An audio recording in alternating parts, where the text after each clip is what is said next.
Looking at our world from a theological perspective. This is the Theology Central Podcast, making theology central. Good morning, everyone. It is Saturday, November the 27th, 2021. It is currently 11:47 a.m. Central Time, and I'm coming to you live once again from the empty sanctuary of Victory Baptist Church, located right here in Ovalo, Texas. And right here in front of me, I have a book. Let me just read the back of this book to you. Thomas à Kempis was a serene and dedicated man who saw into the heart and purpose of God. He walked in the Lord's presence and discovered priceless steps to becoming more like Christ daily. And of the Imitation of Christ, he has passed these secrets onto millions of Christians for the last 500 years, and they are still being shared today through this beloved classic. That's the back of my copy of The Imitation of Christ by Thomas à Kempis, which we have been working on, it seems like, for 500 years. I think I was there. I think I started my podcast like Thomas à Kempis finished writing, and he's like, here you go. And I'm like, okay, hey, everyone, I'm coming to you live from a monastery, and Thomas à Kempis just handed me this new book. Okay, it feels like it's been that long. Okay, maybe it's a little bit of hyperbole, or maybe not. It's been a long time, but we're still working through the book. We're in book 2. Remember, The Imitation of Christ by Thomas à Kempis is broken down into 4 books. We're in book 2, and we've been dealing with this subject of the inward life. The inward life. I'm going to put my iPad down here. There we go. I'm putting it down so that I can move the book over here. And, we've been working on this chapter, the inward life. Now, this is part 4, I think, part 4, part 5. And there's a lot we could talk about. There's a lot here. But we basically ended in a weird spot. We ended the last session together with one paragraph left in this chapter. We just have one paragraph left in this chapter.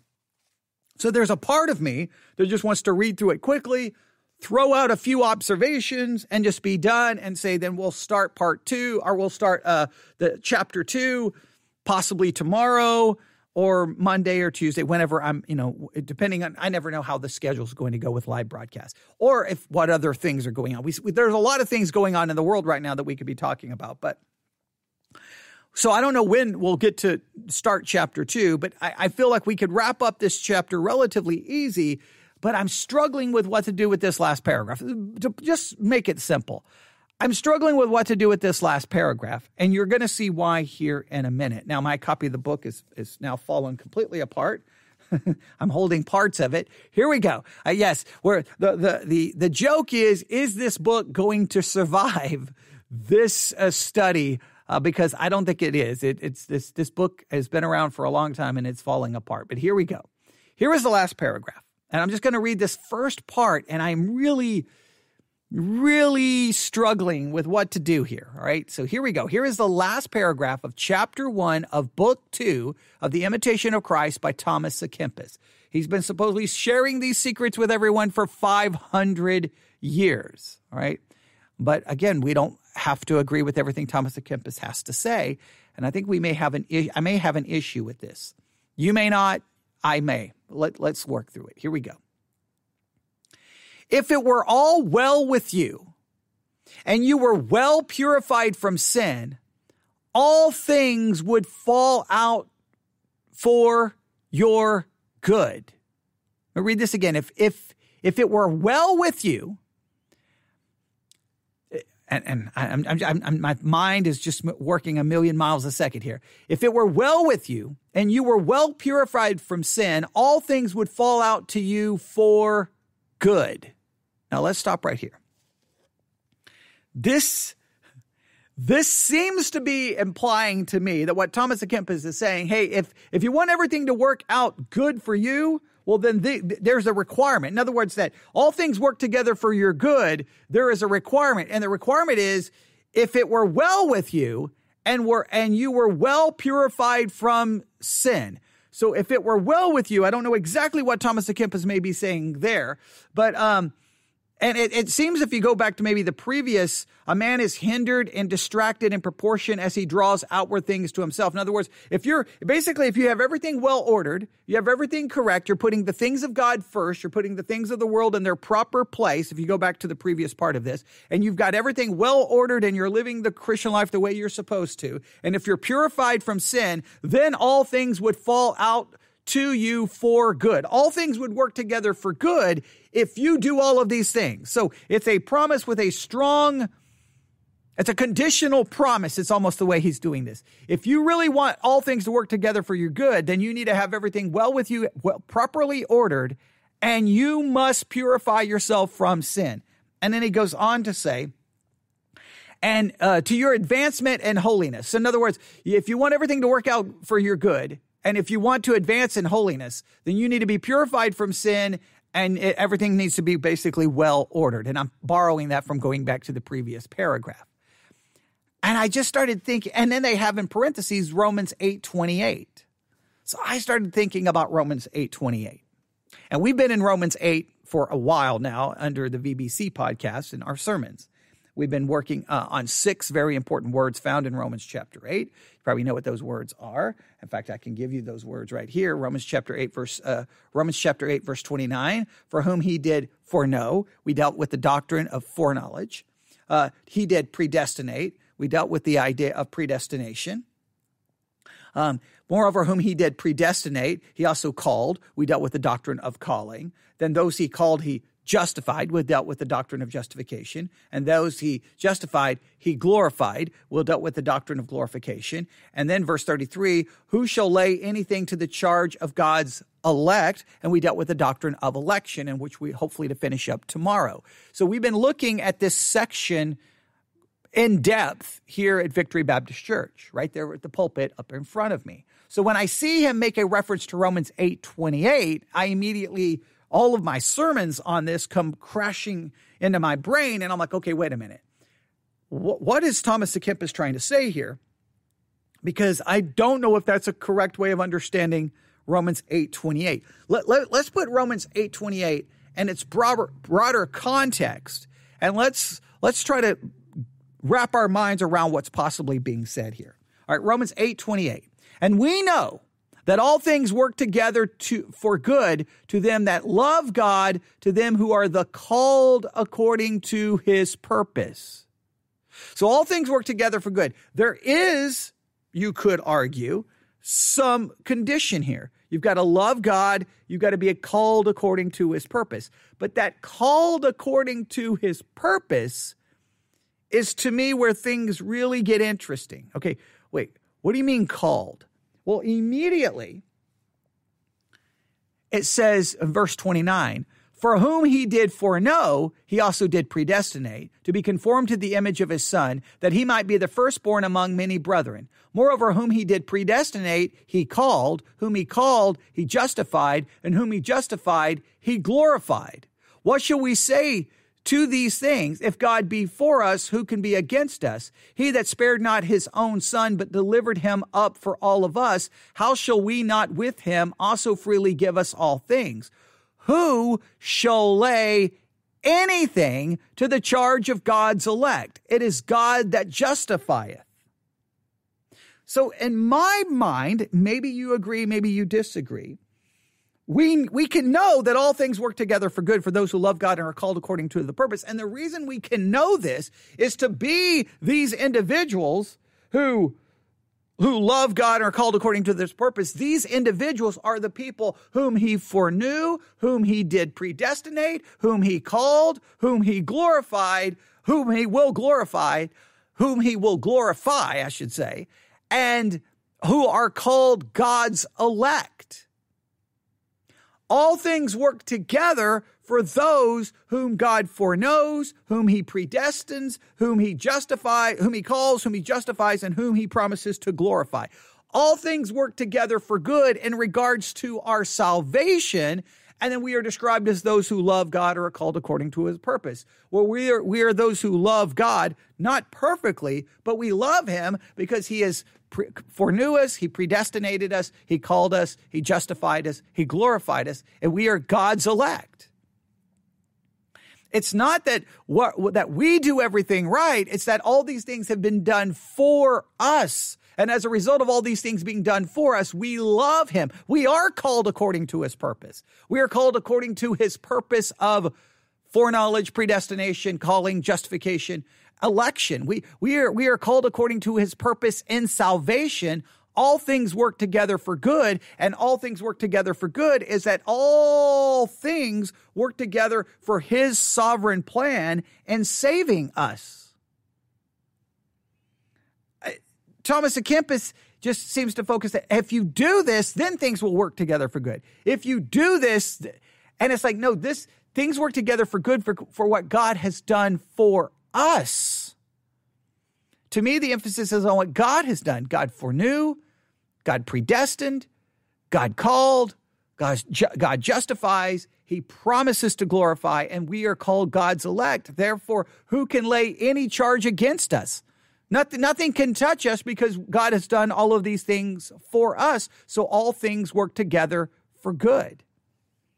I just think that there's a lot to that. And you could say that all of and in fact, if you go back into the previous section in Romans 8, you could talk about all the groaning, all the suffering, all the pain and suffering and groaning happening in this world. It all works together for our good because God takes all of it and uses it in the process of, in light of his foreknowledge, his predestination, his calling, his justifying, his glorifying. That's what it's all connected to all of that. You can't just separate it from that. And Thomas à Kempis seems to say, hey, if everything is well ordered with you, and if you purify your sins, then all things then fall out to your good. It's not about just falling out to my good. They work for my good because of God's eternal purpose in electing me and foreknowing and predestinating me. It's all connected to that. All right, now, he goes on to say this. For this cause, many things displease and often trouble you, because you are not yet perfectly dead unto yourself, nor separated from all earthly things.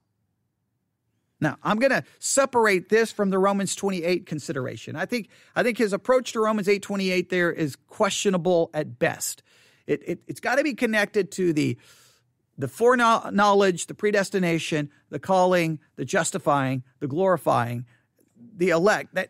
All things work together for good because of God's eternal sovereign plan, his eternal electing us. That's how things all work together for good. It's all connected to that.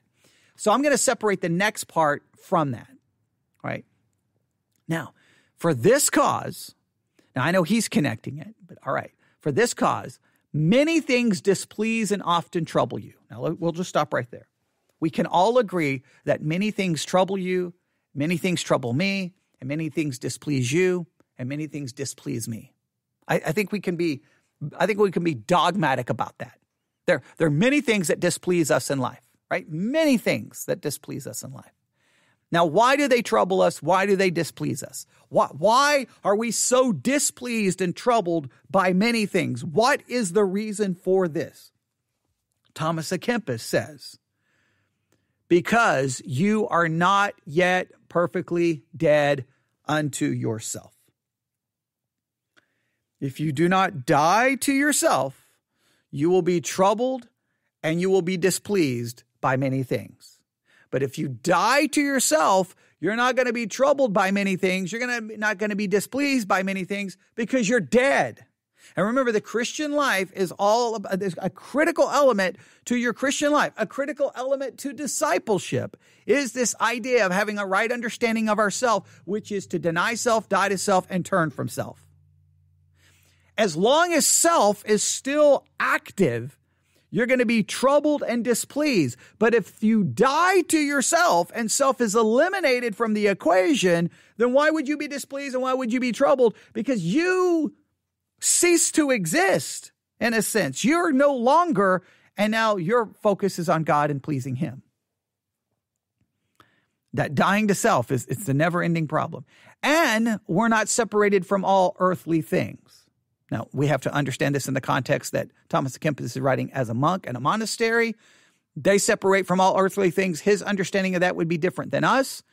But how do we separate from all earthly things? What does that look like?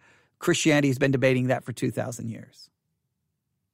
Nothing so defiles and entangles the heart of man as the impure love of creatures. It's a powerful statement.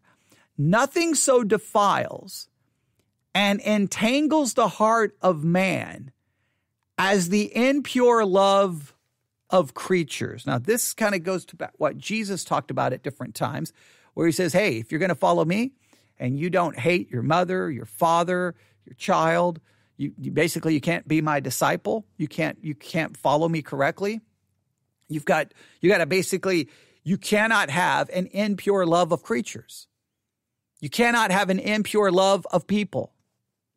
You are to love people, but it can't be an impure love of people. This is the never-ending struggle of finding that perfect balance in Christianity. Jesus is like, no, you've got to hate mother, father. You've got to hate this. You're like, well, but at the same time, he says, you've got to love people. We've got to love people the correct way, but not an impure love. An impure love is where we begin to love people at the expense of our service and love to God. Then it becomes an impure. You can love people, but when your love for people somehow corrupts or pollutes or hinders your love and service for God, in other words, your love for people, your love for creatures almost becomes a form of idolatry, where you're so worried about what people think. You want to please people. You need people. You have to have people. People. You need people. You need people. You need people. It becomes an impure love of creatures, and once that happens, you become defiled in your Christian walk. Do you have an impure love of creatures, of people, that defiles and entangles your heart? If your heart becomes defiled and entangled for your love for anything, it can be a hobby, it can be people, it can be your job, it can be your reputation. Whenever that gets in the way, you're in trouble. If you refuse to be comforted from without, you will be able to contemplate the things of heaven and often to rejoice within. Now, this is interesting. If you refuse to be comforted from without, in other words, if you're looking for external things for your comfort, if you're looking for external things to make you happy, if you're looking for external things, some people are, now you've got to listen to this. Some people so love others, not because they truly love others. In other words, they don't love others to give. They love others in order to get, because they need people. Some people are just like, they're so needy. They need people. They can't be alone. They got to have people. They got to be around people. They need people. They need friends. They need it. They need it. They need it. They need it. They need it. They need it. That need becomes not that you're not loving people to love people. You're loving people so that you can get something. You're loving people. People are simply an ends to a means. That is your comfort, your pleasure, your happiness, your ego, your pleasure. The minute you begin to love people for you, that's an impure love. And therefore you're seeking comfort from people. You're seeking comfort from things external, and you're not finding that comfort, that contentment, that peace in God. Therefore, your heart becomes entangled and polluted, and your Christian life becomes all messed up. It says those who refuse to be comforted from without will be able to contemplate the things of heaven and often rejoice within. You can truly contemplate the things of God when you're giving yourself so to the things of God, and you know you've given yourself so to the things of God because you've not become entangled with an impure love of creatures and seeking the comfort of these things from without. Your comfort, your hope, your everything is God. Now, I don't know exactly what that looks like Monday through Friday. There's no easy answer here. It's a proper balance. I think for many people, I know some people are going to disagree with this, but I think for many Christians, other people are idols. Now, they would say, I don't worship other people. No, but you bow yourself before them in the sense that you have to have them. You need them. You can't be happy without them. You just long for it. And like, what is in you that's so like you can't live without other people? What is it about it? If you're honest, those other people are a means to an end. You're just using them for your comfort, for you. Loving people is not about what you get. It's about loving them to love them. Love is about giving to people, not to get, but to give. But we all have a tendency to have an impure love of creatures. Now, I think he misunderstands. Hey, all things work together for good for those who love God and are called according to his purpose. And those who are called according to his purpose, that's the purpose of election. That's the purpose of salvation. Those all things work together for us.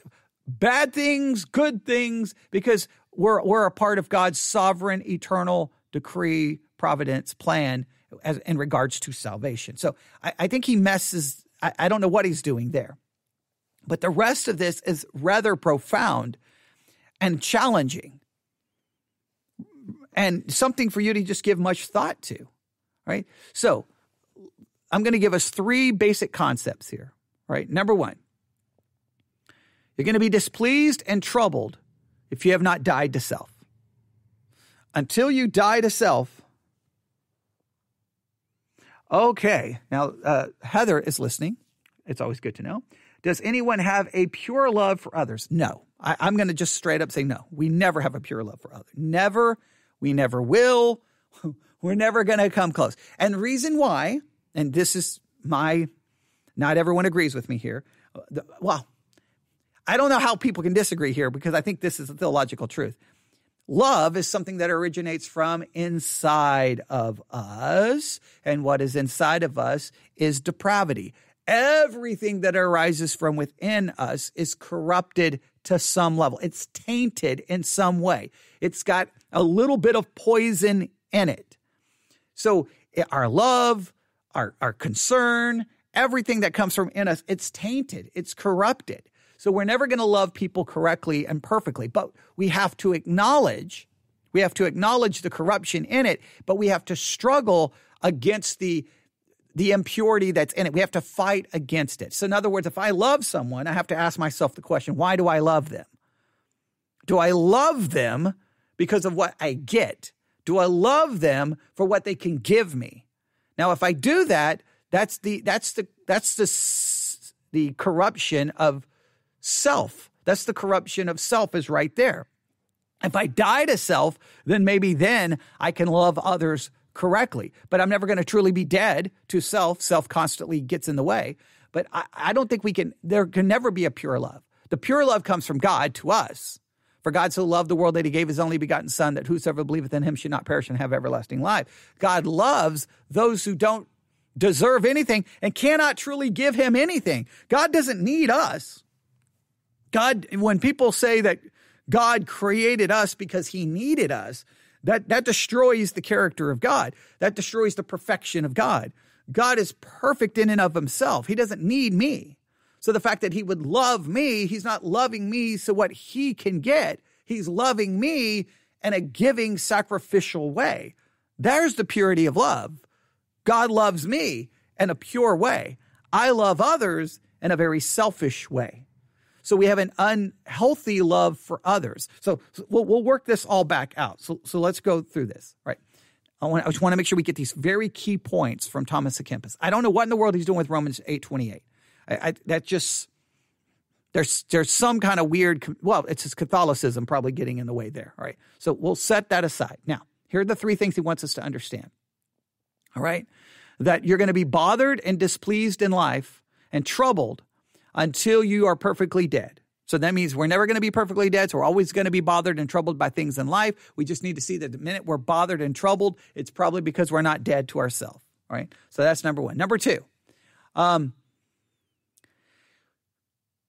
nothing so defiles and entangles the heart of man as an impure love of creatures. So we need to die to self, and we need to be aware of an impure love for creatures. And an impure love for creatures is a love that is self-serving. It's a love that's loving for what we can get from it. And this is why Jesus said, and again, the Bible seems to, sometimes it confuses people, love your neighbor, love your enemy.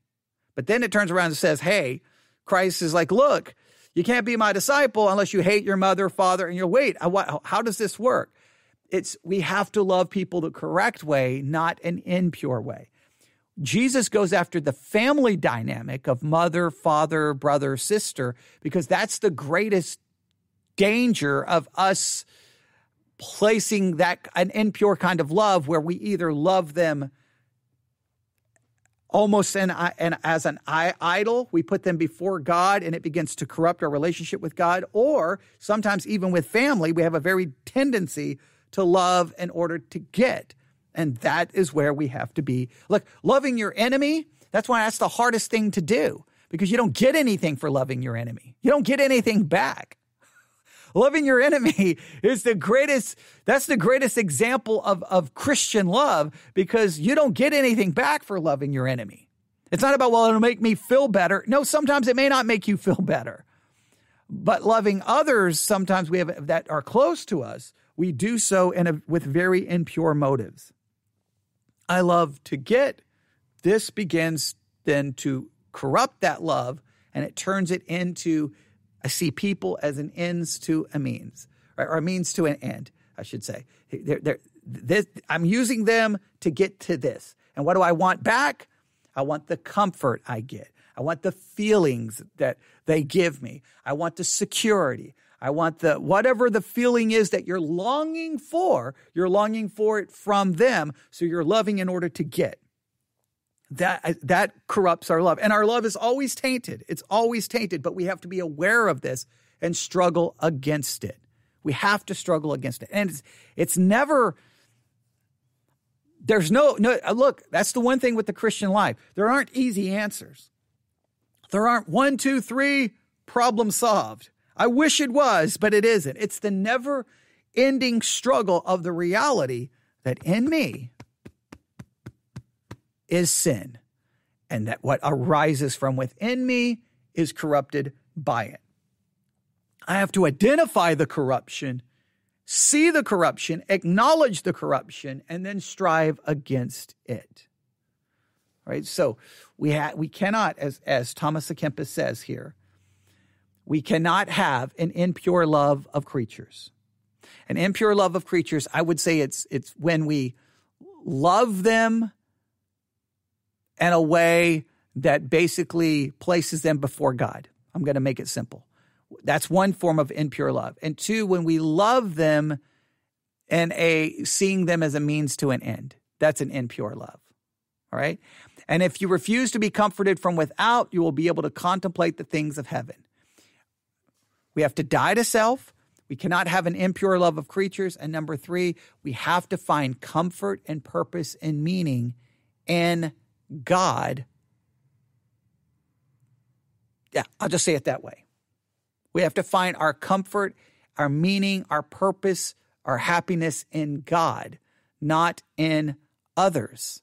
But sometimes we look for sometimes we look from what we should get from God, and we look for it to be given to us by other people. We look for our husband, we look for our wife, we look for our kid, we look for them to give these things.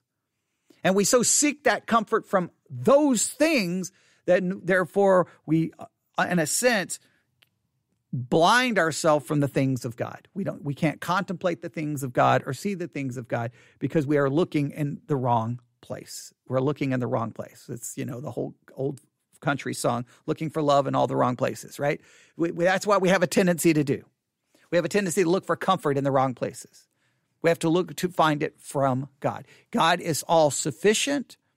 God is love. So if we need love, we should find it from love. We need mercy and forgiveness. We find it in God because God's mercy and forgiveness is perfect. We have to find it in God. That's what Thomas à Kempis is really emphasizing here. So I'll read this again. I'm going to skip the Romans 8:28 thing there because I still don't know exactly what he's doing. All right.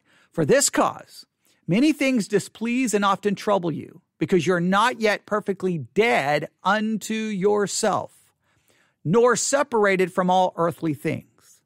Nothing so defiles and entangles the heart of man as the impure love of creatures. If you refuse to be comforted from without, you will be able to contemplate the things of heaven and often to rejoice within. Those are the words of Thomas à Kempis. Some of those words are very much connected to Scripture. Very much. All right? In fact, I'm going to look something up really quick. Give me 1 second here. I'm getting all kinds of notifications. When I see those YouTube notifications, I get nervous. Okay, so I'm not going to look at them right now. Okay? Give me 1 second. I'm going to look this up. Is it Luke? Yeah, I believe it's Luke. Luke chapter 14. I wanted to verify. Luke chapter 14. Luke chapter 14, I believe it's 26. Luke 14. Yes, here we go. Luke chapter 14, starting in verse 25. Luke chapter 14, verse 25. And there went great multitudes with him, and he turned and said unto them. So here's the multitudes. Jesus turns, he looks at them and says this. If any man come to me and hate not his father and mother, his wife, his children and brethren and sisters, yea, and his own life, he cannot be my disciple. Now, when you say, man, he's calling for people to hate, he's calling for hate in the sense of he's calling for not an impure love of others and of self. Please, self is listed there. You can't love others and self in an incorrect way, so he calls for a hatred towards them. It's a hatred in the sense that it's not an incorrect love. It's very hard to wrap our minds around what Jesus is saying here, and it shocks people, and pastors have been trying to figure it out forever. I think the only way we can try to wrap our mind around it is we're told to love our neighbor and love our enemies. There's no question about it. Right? Love the Lord thy God with all your heart, mind, body, and soul, and love your neighbors as yourself. Okay, there we know we're told to love. Love your enemy. Turn the other cheek. We know we are commanded to love. There's no question about it. We are commanded to love. So what is Jesus telling you to do when he tells you to hate all of these people? Well, he's telling you that these people have to be placed in the proper order. You got to love God supremely, and these are the kinds of relationships that love can elevate them above God, and you bow, you serve, you seek their approval, you seek their pleasure, and you may so become so dependent upon them that you find no joy, no happiness, or you find your happiness and joy and satisfaction in them instead of God. They begin to then corrupt your relationship with God. So you have to not give yourself to impure love to them. You have to, in a sense, hate them. And I think that's very important. And we have a tendency, so I think we can elevate them. We can elevate them, and in some cases, we can love them with an impure love. In other words, that we don't love them in a correct way. Jesus wants to hate them in the sense that we don't elevate them, and we don't give them an impure love. We do not give them an impure love. And part of an impure love is where we love them in an incorrect way, where we're not really loving them, we're using them. We're using them. So he's condemning all of that kind of thing.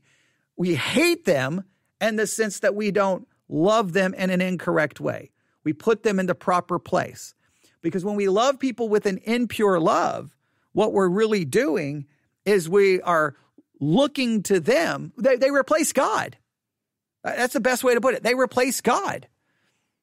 When I look to people to give me these things, like I'm loving them, I see them as a means to an end. I'm putting them in the place of God because I'm looking to get satisfaction, contentment, happiness from people instead of God. So that's an impure love. So we have to, in a sense, hate them and put them in the proper place. Don't elevate them and don't love them in a way that we're seeking from them what we should get from God. It's a very difficult concept, and I think pastors have tried their best to explain it. They usually oversimplify it, in my estimation. Maybe I'm overcomplicating it, but I think it's very difficult to know how to go through this. But I think we could try to make a list. What are the greatest challenges to your spiritual life and spiritual growth? I think everyone's list would be different. For some people, the love of others really becomes one of the biggest stumbling blocks in their Christian life, not because they're loving people correctly, but because it's an impure love to creatures. So therefore, they need the command, you need to hate, not saying that you go out and hate them, but you, in a sense, don't love them in an incorrect way. You don't elevate them, and you don't see in them the source of what you should be getting from God. It's just something that we don't think about. We think about what could cause me problems in my Christian life. We can think about hatred, bitterness. We could think about sexual immorality. We could think about so many issues, but we don't think about, well, how can love for others actually become problematic? Because we're called to love others. I just think it's interesting we're called to love our enemy, which really demonstrates the right kind of love, because you're not going to get anything back for that. But then when it comes to this category, right, we're to love our neighbor, which you may not get anything back from that either. We're to love, this is just to me a fascinating thing about Scripture. We're called to love our neighbor. We're called to love our enemy. But then we're told to hate our father, mother, wife, children, brethren, sisters, and even your own life. That's fascinating to me. I don't know if maybe it's only fascinating. Maybe it's not fascinating to you. It's fascinating to me. And I think the reason why this category is spoken of this way is this is where the danger lies. We elevate them, and then we love them in a way to try to get what we should be getting from God. We so have an impure love for them, and that's where the greatest danger lies. There's no danger in loving your enemy in the sense that there's danger there. Like, in other words, you could love your enemy and therefore you're never willing to confront them or rebuke them. But the point is loving your enemy is going to be a more pure kind of love because you don't get anything back. All you may get back is hatred, gossip, slander. All you may get back is a slap in the face. Yeah, that really puts this into this makes it very challenging. Now I'm getting convicted. Now I want to stop talking because I'm going, what in the world is this? What is Thomas à Kempis trying to say here? And what is Jesus trying to say here? Forget Thomas à Kempis. What is Jesus trying to say here? Love them, hate them. Whoa, wait, what? How does this work? I think Thomas à Kempis may have kind of stumbled onto something with the way he puts it. His words, nothing so defiles and entangles the heart of man as the impure love of creatures. He may be onto something here. Even though that's not necessarily where he's going, I'm just trying to understand where that fits in between those two commands. Love these people, hate these people. What? What? Wait a minute. Can we explain this? Well, then it makes a little bit sense because, again, loving your neighbor and loving your enemy is probably the one area of love where you may not get anything back. In fact, you may get something back that you don't even, that you're going to be greatly offended by. But loving family, there's where danger is lurking because you begin to elevate them. And next thing you know, they become your idol. They almost become a god. Or you seek from them. You begin to love them in a way that you simply see them as a means to an end. I don't know. Does that, if Heather is still listening, I will wait. Does that make any sense? Because I don't know if it makes any sense because I'm still trying to process it. I'll ask Heather if that makes any sense. She's probably going to say, no, it doesn't. You're crazy. This is the last program I ever listen of yours. But it's not my fault. It's the scripture. I didn't create the problem. We have these two absolutely competing ideas existing in the same Bible, and it's our job as Christians to try to figure that out. It's a very difficult task. But does anyone, just to answer her questions again, does anyone have a pure love for others? No. No, we don't. We don't. We're never truly loving anyone because we're so corrupted by this. We're so corrupted by it. It's just weird to think that love could be a source of, I know this goes so against. Okay, no problem. You'll have to go back and listen and see. That's fine. She placed laundry before teaching. That I just want everyone to understand that in a legalistic system, we would tell her that she's a heathen, and we would say, stone the heathen, okay? Because she placed laundry before teaching. Now, what she's probably going to say is, I placed laundry before your teaching, but I would, okay, no, I get it. So, but yeah, the Bible is complicated here. So just to summarize, that in the midst of everything, trying to figure this out, we are confronted with these realities from a scriptural standpoint. Love your neighbor, love your enemy. Hate your mother, your father, your daughter, your son, and your own life. Right? Those are two competing ideas. My thesis is the reason the Bible says the reason the Bible says love your neighbor and your enemy is that's going to be possibly the most pure kind of love, because you're loving people who may not give you anything back. You can't love your neighbor and your enemy necessarily, use them as a means to an end, because you're loving them with probably no expectation of anything in return, and you may get nothing but hatred, and they may despise you in return. That's where true love is. But the Bible seems to warn us against an impure love of creatures, and the greatest danger is loving husband, wife, daughter, son, and our own life, because we tend to place that love there as either we elevate them before God, which then corrupts us, right? We corrupt ourselves, or we love them in a way that we love them in a sense that they then we seek from them what we should be getting from God. And I think that seems to fit with what Thomas à Kempis is trying to say. Now, Thomas à Kempis obviously did not explain it the way I did, because Thomas à Kempis writes in these very little short, like proverbs, boom, boom. Like, his writing drives me crazy. At times I love it, and at times it drives me crazy because it's like one little profound sentence.